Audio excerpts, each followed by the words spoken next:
Hello everyone, and welcome back to another Tahoma2D tutorial. Please feel free to pause the video as needed in order to follow along, and be sure to ask any questions you may have in the comments below. Thank you for watching, and let's get started. Thanks for watching my daddy's videos. Please subscribe and click the notification bell. Okay, so today we're going to draw a vector tree with a little bit of a landscape. And I think the way we'll do this is we're going to kind of create a combination of using the vector brushes and the polyline tool. That way we can kind of test out both. I'm also going to be using that shading technique I showed you in the last video, so we can kind of go over some of the techniques that I used to do this. So first off, we're going to hit B on the keyboard, and we're going to go over a few things real quick here. We're going to set our stroke to a minimum size 2, max size 2. We've got our accuracy and smoothing on. We have snap, but we do not have autofill, auto group, any of those on. I want to try and avoid using those so that we can use that shading technique that I showed you earlier. So let's go down here. We're going to click on this to add a new level. I'm going to do a vector level. There are also smart raster and rasters, and I'm going to name this tree. And we're going to hit OK. So what we have now is we have a tree layer and a background layer. I created the background layer earlier. So with the tree layer selected, we're going to hit B on the keyboard. We're going to get the brush. And we're just going to make a couple test strokes with this. Now, for reference, I am using a mouse here. I don't use a drawing tablet. You can certainly do this with a mouse, and you can also do it with a tablet, so whatever you're comfortable with. So we're going to start by creating, let's start with the top of the tree. So what we'll do is we'll take this brush tool, and we'll just give this, the top of the tree, a nice little shape to it. I'd say right about there. Now we're going to select this shape. We're going to come over here. We're going to create a new color. And when we change this here, we'll go with like a green of that sort. Now this is where you can decide if you want to keep the stroke black, you want to have no stroke, or do you want the stroke to be the same color as the fill. This is really a personal choice.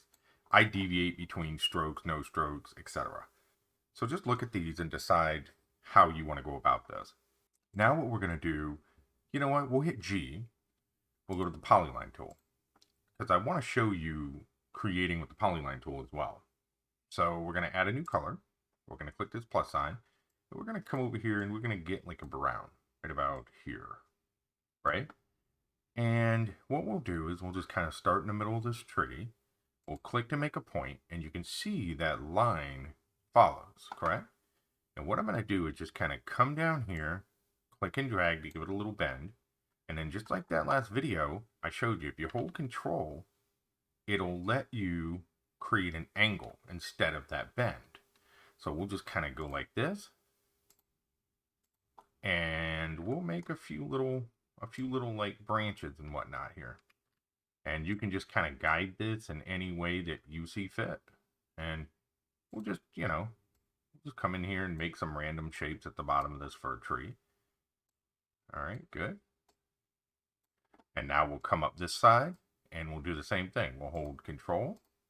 We'll create another branch. And then we'll close it.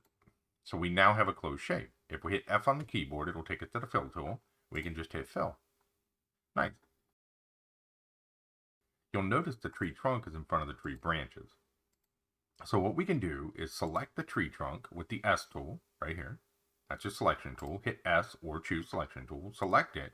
And hold down control and hit the left bracket.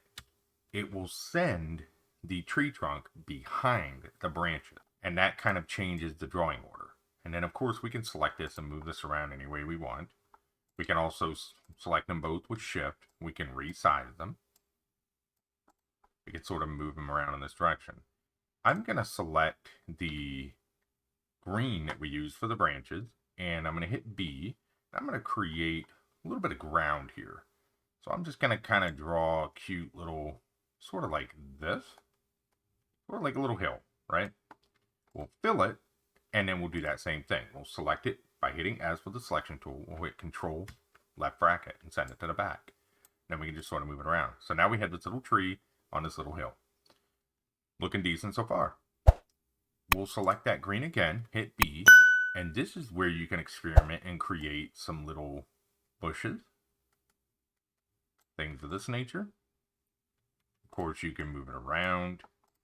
You can copy it and move it if you want to, however you want to do that. We'll hit B, keep that green selected, and we'll draw in some like little grass shoots and things like that right here as well. See? So you can play with these shapes. There's no right, wrong, however you want to do it.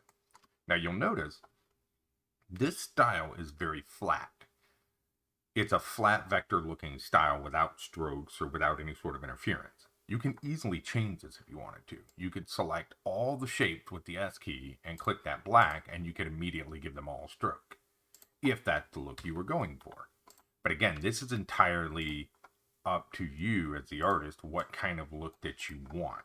I go back and forth between styles. Sometimes I do a flat vector with no outline. Sometimes I like the outline. So it's really up to you. Next, we're going to create the shading color. And in order to do this, we'll select the green of the branches in the ground. We'll click New Color. And you'll notice what that does. It copies the green from here. Then we'll just go in here and drag that down. Now, we'll hit B for the brush tool. And we'll just kind of shade in this side of the tree. Like that.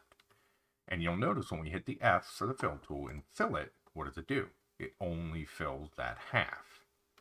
Now, I'm going to show you something. You might see it already. The only issue with shading like this is, see, you can still see the stroke of the branches. So you may want to turn that stroke off as well. And when we render this, you're going to see the tree and you're going to see the shade.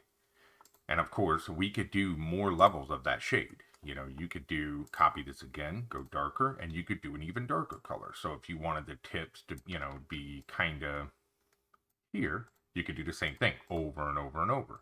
And as long as you make that stroke 0, it'll just keep following itself out. So you could do the same thing with the trunk. You could do the same thing with the ground. And of course, the way this shading technique works, as long as the shape is not grouped, you can shade like this. And I'll show you a really cool trick that I found. You can tell these are not grouped because the line around them is black.